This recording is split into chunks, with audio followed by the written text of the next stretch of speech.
Саламатсыңарбы, балдар? Бүгүн биз Кыргызстан тарыхы сабагынан Кыргызстандын Орусияга каратылгандан кийинки социалдык, экономикалык жана саясий өнүгүшү деген темада сүйлөшөбүз. Сабагыбыздын максаты чарбалык өнүгүүсү жана айыл чарбасы тууралуу кеңири түшүнүк аласыңар. Өнөр жай, кол өнөрчүлүк, соода саттык тууралуу түшүнүктөрдү кеңейтүү менен анализдеп баа бере билүүгө тартууланасыңар. Берилген темадагы негизги окуяларды окуп билүү менен ирэеттеп, байланыштырып түзүү аркылуу өзүңөрдүн логикалык ой жүгүртүүңөрдү, маалыматтарды туура тоноо жана аларды аргументтүү далилдер менен берүү билгичтиктериңерди жана көнүмдөрдү өнүктүрөсүңөр.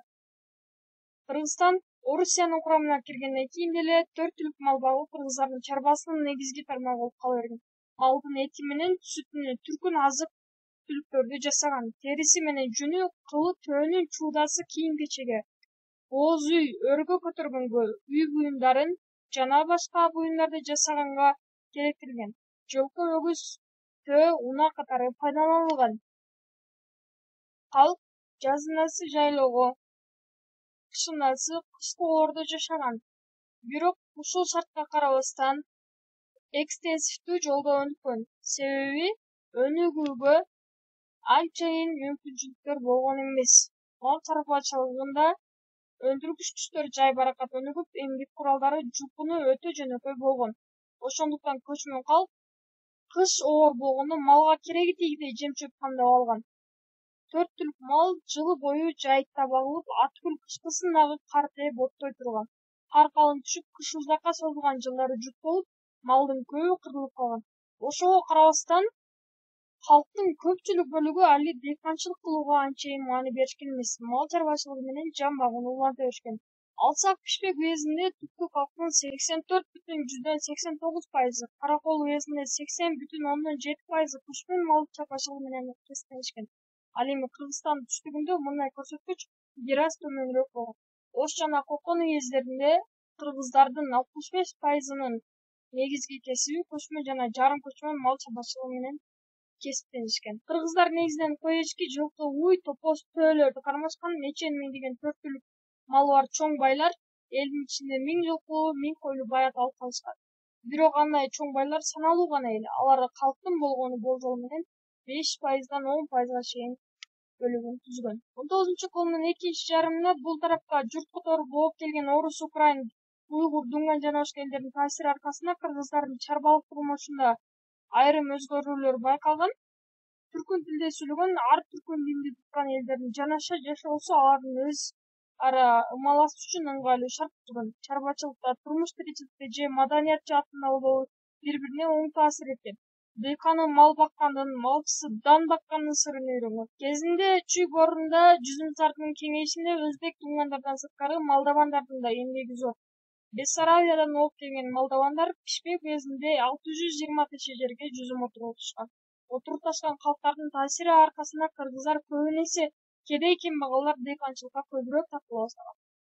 Дыйканчылык менен күн көрүүгө бел байлаган кыргыздар буудай, арпа, сулуу, таруу жана башка дан эгиндерин, өсүмдүктөрдү эгишкен. Ошондой эле түштүк тарапта пахта, күрүч, картошка, коом, тарбыз, жүгөрү камеги өстүрүшкөн. Акырында кыргыздар эзерки жупуну эмгек куралдарынан тышкары жаңы жана өндүрүлдүү айыл чарба шаймандарын пайдаланып баштаган. Ошол эле учурда кыргыздар отурукташкан турмушка өтүүгө күч алып баштаган. Бул өзгөчө Кыргызстандын түштүгүндө тезирээк жүргөн. Алсак Октябрь революциясынын алдында Фергана облусунда кыргыздардын 60%га жакыны толук же жарым жартылай отуртушкан. Облуста негизинен кыргыздар жашаган 500га жакын кыштак бар болгон. Кыргызстандын түбүндө кыргыз кыштактары түштүккө салыштырмалуу кийинчерээк калыптанган. 20-кылымдын башында алардын саны 70тен ашкан эмес. Кыргызстанда кыргыз, өзбек кыштактарынан сырткары ошол кезде 100ден ашуун орус жана украин, 5 немис, 3 туган кыштагы бар болгон. Түштүктөгү ири кыштактардын катарына Ачы, Маңгыт, Актерек, Жаманкыя, Кашкатерек, Карабулак жана башка кыштактар кирген. Алардын ар биринде 500ден ашык киши жашап турган.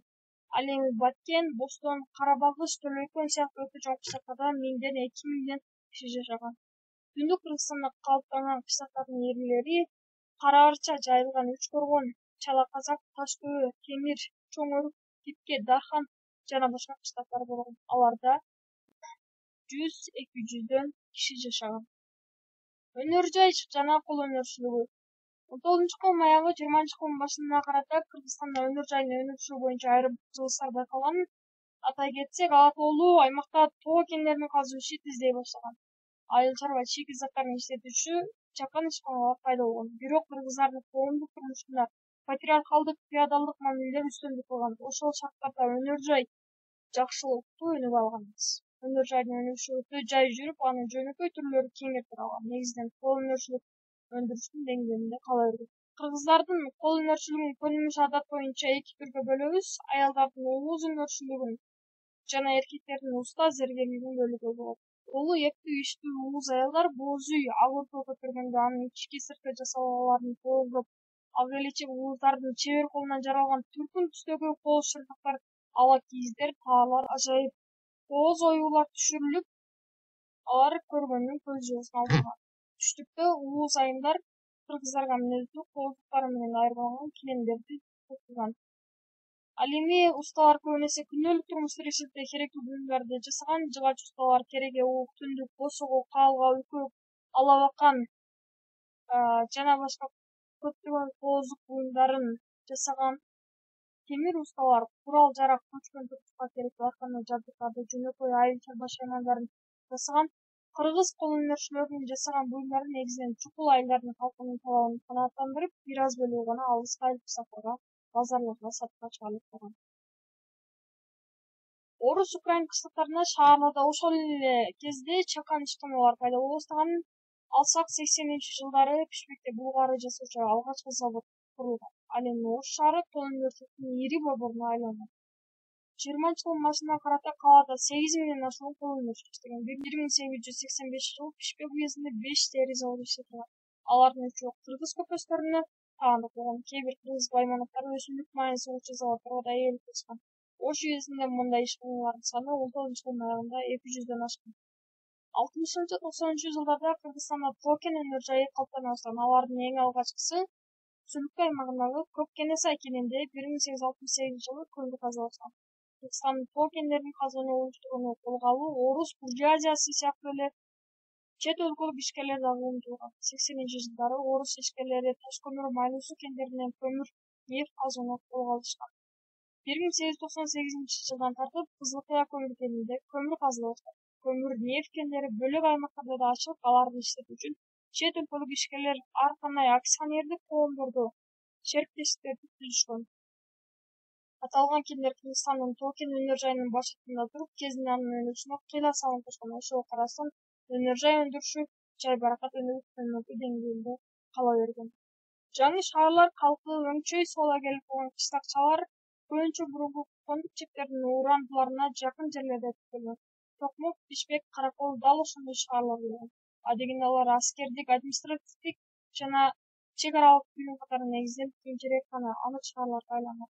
20-кылымдын баш ченинде Бишкекте Ош, Каракол сыяктуу уезддик шаарлар Орусиядан, Орто Азиянын ар тарабынан декандар менен соодагер, ишкер кишилердин көчүп келишинин натыйжасында жергиликтүү соода жана жаңыдан калыптана баштаган өнөр жай борборлорун айланган. Чөнкөөнү коомдук, саясий жана маданий турмушта алардын ролу уламдан улам өсүп бара жаткан. Түштүктө Өзгөн жана Жалал шаарлары кам базарга кайнаган.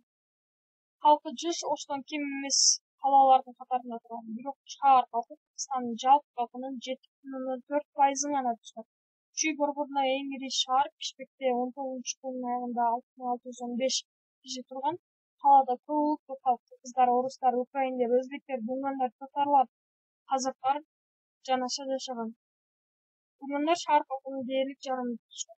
Шаарда айыл чарба чийки заттарын иштетүүчү бир нече чакан ишканалар бар. 1913-жылы Бишкекте 500гө жакын соода түйүндөрү иштеп турган.